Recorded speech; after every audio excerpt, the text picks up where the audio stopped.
Welcome back to Goldlocked Classic, where we can't progress to the next zone until we pay the gold toll. We're in a new zone today, and the gold price we must pay to leave is 50 gold pieces. A tall order in Classic WoW, especially as we can't trade, join groups or buy off the auction house. Last episode we escaped Dun Morogh by paying the gold toll of 25 gold to unlock a new zone, and the rules for which zones we can unlock are simple. Any zones that we can access using intended paths from the currently unlocked zones are fair game. So from Dun Morogh, that is Loch Modan via the gates to the east, or Elwyn Forest via the Deep Run tram. We're leaving it up to fate to decide which of the zones we unlock by using a random wheel, but we're also giving some power to you, the viewers. Here's how it works. Half the wheel will be the available zones split evenly. So in this case, Elwyn and Loch Modan each get a quarter of the wheel. The other half of the wheel is split according to a viewer vote. So if 80% of the viewers voted for Elwyn Forest, then 80% of the remaining half of the wheel would be Elwyn Forest. This means that all zones are always possible to unlock, but some will be more likely than others. In this case, we put the vote out to the viewers of the live stream, on both YouTube and Twitch, and the results were that 40% voted for Elwyn Forest and 60% for Loch Modan. So with the wheel set, there's only one thing to do.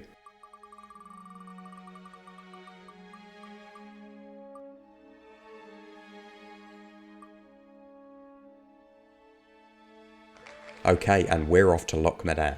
I have to say, I'm really looking forward to this zone. The higher level mobs and materials, a whole host of new quests for us to explore, and this is the natural progression from Dun Morogh. And we'll be spending a lot of time here because we need to earn 50 gold. Now, by the rules of the challenge, we can go back to old zones, but I really want to focus on the new zone. So I head straight for Loch Modan to see what new farms there were to discover. We started off with some quests, as these are a good source of experience, and the higher level we get, the easier it is to farm mobs. We first helped a dwarven outpost defeat an incursion of trogs in the mountains. There were 4 quests total for this, 3 relating to the specific types of trogs we had to kill, and another to gather teeth, with a 5th one for defeating all their bosses. We completed 3 of these quests and left the remaining ones for a little bit until we get to a higher level.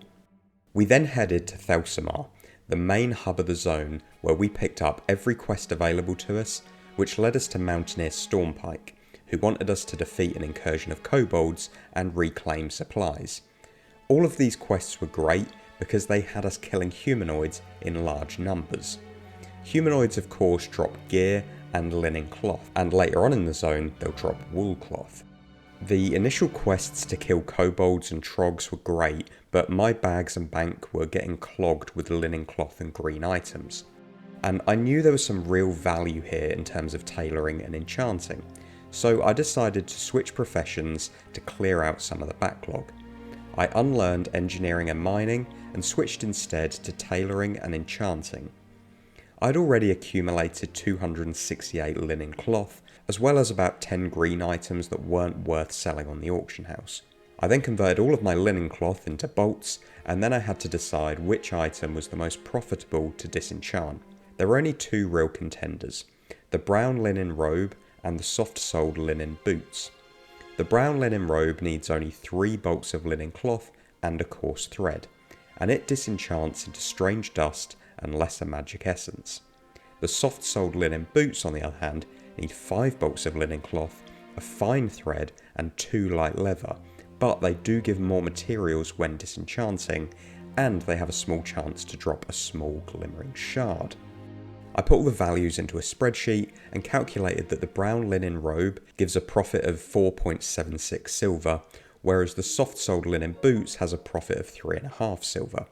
And given the fact that they need light leather, and I'd have to farm that myself as I can't buy off the auction house, it was really a no-brainer.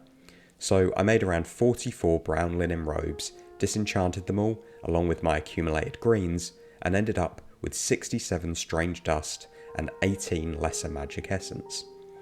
Enchanting materials are doubly good to sell because they have no vendor value. They're free to post on the auction house. So we're just going to put them all up for 24 hours for a total value of around 2 gold and see how they sell.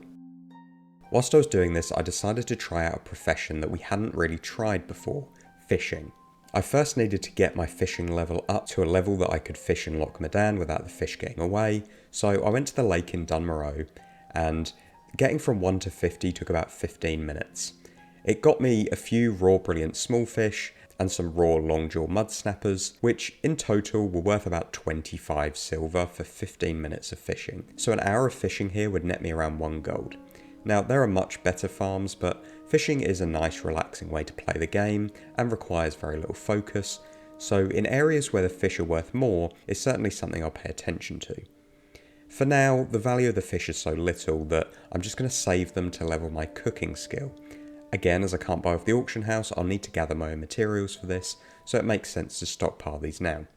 Speaking of cooking, when I was at the fishing trainer, I decided to pick up some of the cooking recipes that they had to save me the trip later on when I was learning cooking.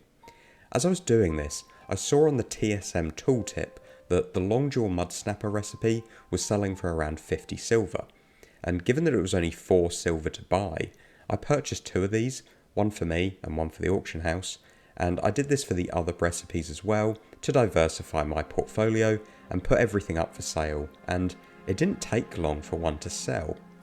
The longjaw mud snapper recipe sold for just under 50 silver almost immediately. I couldn't believe how easy that profit was, given how close the vendor is to the auction house, but I doubled down, purchasing 2 more recipes and putting them up for 1 gold each to push my luck. We'll come back and see how they sell. With our fishing skill at 50, we were then ready to move on and fish in Loch Modan.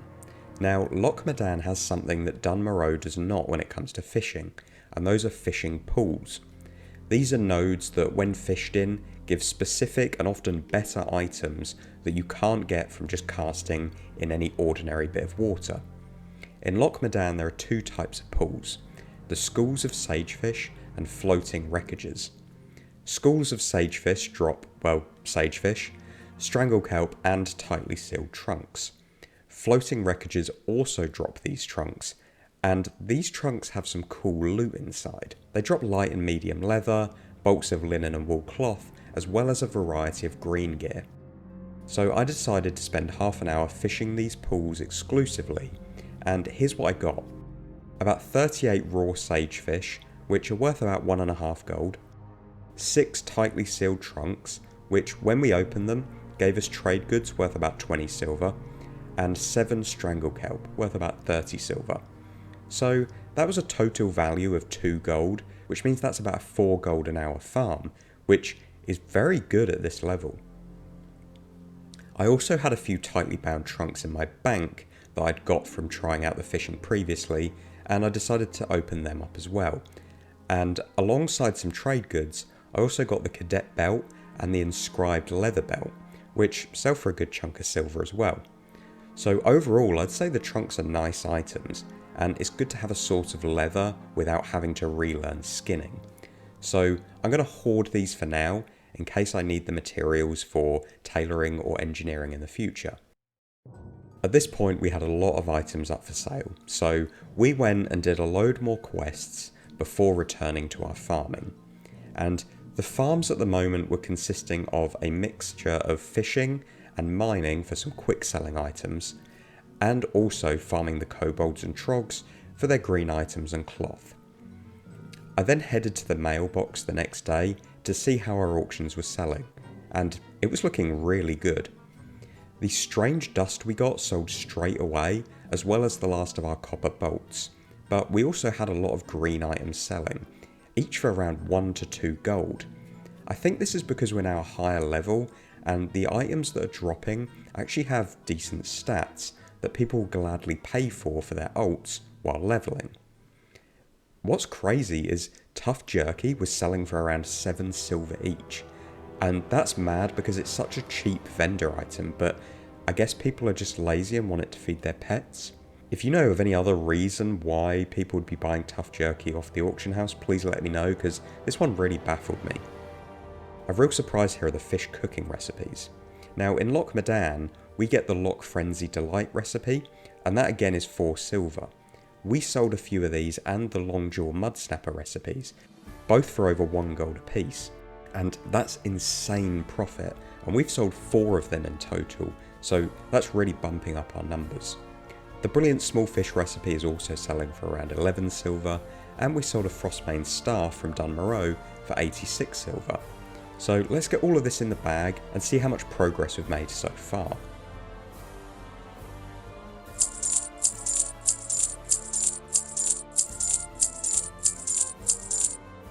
And this is amazing for a first mailbox clear. We're sitting at 19 gold, 21 silver and 3 copper. That's over a third of the way to our 50 gold goal, and I feel like we're just getting started.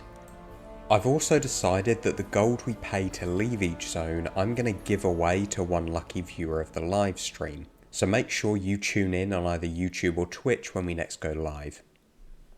So I'm going to make sure that we always have at least one of each of those fishing recipes up on the auction house, and then we're going to head into Loch Modan to hunt some rares. Now there are 7 rares in Loch Modan, and we're going to hunt them all. First up is Goldlocked. He's a kobold that spawns in the mine to the northwest of the map. He has 2 unique drops, the rat cloth cloak and wax polished armour. The wax polished armour is a great item for warriors and paladins, as it gives +2 strength and +3 stamina, as well as 144 armour. And on the first kill of Goldlocked, we got lucky and he actually dropped the chest piece for us. Next up is Lord Condar. This is a rare buzzard that can spawn in a large area in the southwest of the zone. I spent a bit of time here hunting the regular buzzards whilst I waited for him to spawn. And this is actually quite a good place to farm because there are a lot of ore nodes in the area, and the buzzards have a 30% chance to drop light feathers, which sell for around 10 silver each on the auction house, as they're needed for mages to use the slow fall spell. As far as I can tell, Lord Condar doesn't have any unique item drops, but he does have a good pool of green BOEs, and he's in a good farming spot, so we'll kill him whenever he's up. And on our first kill, he dropped the Willow Cape of the Whale, which we should be able to get about 50 silver for. Thirdly, we have the large Loch Crocolisk. Not the most imaginatively named rare, but it does have 2 unique item drops, the Seafarer's Pantaloons and the Loch Croc Hide Vest. Neither item is amazing in terms of stats or appearance, but again, we'll kill it and see what it drops for us. And on the first kill, we got the Seafarer's Pantaloons, which has quite a low value, so we'll probably just disenchant it. The regular Loch Crocolisks also drop some meat, which, similar to stringy wolf meat, sells for a few silver on the auction house, and is a reliable mover, so it's not a bad little farm. Next up is Shanda the Spinner, another rare beast, but at least this one has a name, although no unique item drops. We did get the Bandit Cloak of Defense from them, which may sell well to a low level tank, but otherwise this mob isn't really worth going out of our way for, as it's not really on any other farming routes. We then have the first elite rare of the challenge, Emog the Crusher. He's surrounded by other elite ogre mobs in the northwest of the zone and amazingly doesn't have any unique item drops, but he does have a 43% chance to drop some white leather shoulders. As Emog is going to be incredibly hard to kill, we're going to have to leave him until we're at a higher level. And then finally we have 2 Trog rares which spawn in the same area of Ironband's excavation site, Magosh and Boss Galosh. Both have 2 unique item drops, and both of them have a chance to drop a great mace. Magosh drops the 2-handed Trog Beater, which has a massive 13.75 damage per second. And Boss Galosh drops the 1-handed Block Mallet, which boasts 11.11 damage per second. Both are great for Ret or Prot Paladins respectively, and I'm sure they're going to sell very well in the auction house. I farmed this area for a while killing the Trogs to get green drops and cloth, but I didn't see either rare spawn. So I made a target macro and I realised why. Magosh spawns on the side of a hill in the middle of the excavation site that I never would have thought to explore. Boss Galosh spawns in a similar area, and both of these rares spawn alongside 2 Trog bodyguards, and the rares themselves are level 21-22, so we need to be really smart about engaging them. I went for Magosh first, and I decided to take out one of his bodyguards, run away, then take out the other, and then return and take out the rare. A simple plan, or so I thought. Turns out that Magosh is a shaman, and his spells hit hard. I died on the first attempt, and by the time I'd done the corpse run, the fast respawn timer for the trogs had triggered, and all of my hard work was for nothing. I tried again, this time running back to safety once I'd killed one of the guards, but that didn't work either. Eventually I got tired of running the breadth of Loch Modan to respawn, so I took the resurrection sickness and decided to go back to fishing for a while. Whilst we're doing that, let's talk about our options for the next zone. We of course still have Elwyn Forest, but we also have Wetlands and the Badlands. Now, I have my fingers crossed for Elwyn Forest. We're going to follow the Patholerics rules and allow ourselves to make a crafting ult when we unlock a new starting zone. So if we get Elwyn, then we can create a human ult that cannot farm items but can learn professions. So I'm going to certainly get them learning Enchanting, because in Classic, you can disenchant any item at level 5, and not having to switch professions on Zonelocked will be a huge bonus. Wetlands would be the natural progression from Loch Modan, so that would be good, but the one zone I really don't want is Badlands. Now, there's a very clear path from Loch Modan to the Badlands, so we do have to include it in the spin, but it's way too high a level for us at the moment, and we would really struggle to do any farms in this zone for quite a while. If we do get it though, we'll face the challenge head on and do our best. And it could be an interesting part of the challenge to have to take on such a high level zone and farm gold in it. So we've got a few different farms now. Fishing pools, buzzards for light leather, and the trogs and kobolds for gear and cloth. Given how well the enchanting materials were moving, I decided to focus on the cloth and gear farms. I first went to Ironband's excavation, as the mobs there were level appropriate and gave good experience, and I grinded these until I was level 19. Getting this level was great because it allowed me to complete our first elite quest as a solo hunter, Old Sooty. This is an elite bear who resides in the hills above Thelsamar, and he has a pretty nice loot table, quite similar to the rares, which consists of lots of different green gear items. The grind of the trogs though unfortunately wasn't very lucrative from a gold perspective. They don't drop that much cloth, so whilst I was handing in a breadcrumb quest up north, we then went to the kobold mine to grind linen cloth and gear to disenchant. I also picked up every chest and copper ore node in the mine, as they respawn pretty quickly. Because we outlevel these kobolds by 8 levels, they die really quickly and it's a really efficient grind. So I spent an hour of focused farming here, and again converted everything to gear and then to enchanting materials, and in 1 hour of farming, I had materials worth 2.5 gold and another 1.5 gold of BOEs to sell. I haven't included the profession times in this because it's mostly AFK, but if you're doing this farm, you may need to factor in the downtime to get a realistic gold per hour figure. But we're potentially looking at 4 gold per hour here. On my way back, I also picked up 6 of the Loch Frenzy Delight recipes, as these have been really great sellers. And with everything converted, there was nothing to do but log off for the night and check the mailbox in the morning to see where we stood. Okay, it's the next day and we're going to check the mailbox. And wow, we have made some really impressive sales. Now, previously I had been posting the items manually, but with so many items to post and repost, I've just been using TSM's posting function, and honestly, it's been amazing. Items are selling for way more than I would have thought to put them up for. And here's our craziest sale. The Loch Frenzy Delight has sold 5 times in the last 2 days for 3 gold each. That's a 15 gold return on a 20 silver investment. And the enchanting materials are selling really fast and for a good price. The hook dagger of Frozen Wrath sold for 2.5 gold. Some usual trade goods like copper bars and bolts. The willow braces of intellect sold for 3 gold. And we sold light feathers for a total of 2 gold. So let's get all of this in the bank and see how close we are, because I don't think we're going to be far off.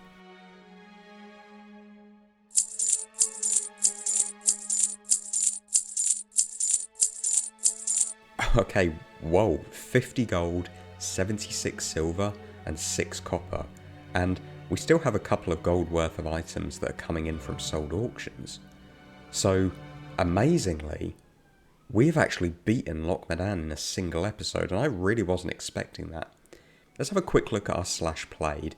It ended up at 16 hours for Dun Morogh in the end, and now we're looking at our slash paid. We're at 1 day and 6 hours total, so that's 14 hours in Loch Modan. That means we've farmed 50 gold in Loch Modan faster than we farmed 25 in Dun Morogh. And as an average, that gives us around 3.5 gold per hour in Loch Modan. That's including everything. Material processing time, flight paths, death runs, so that's insanely efficient. Now, you know what this means, we can now roll for the next zone, so join us in the live stream where you can influence the spin of the wheel. Until then, go with honour, friend.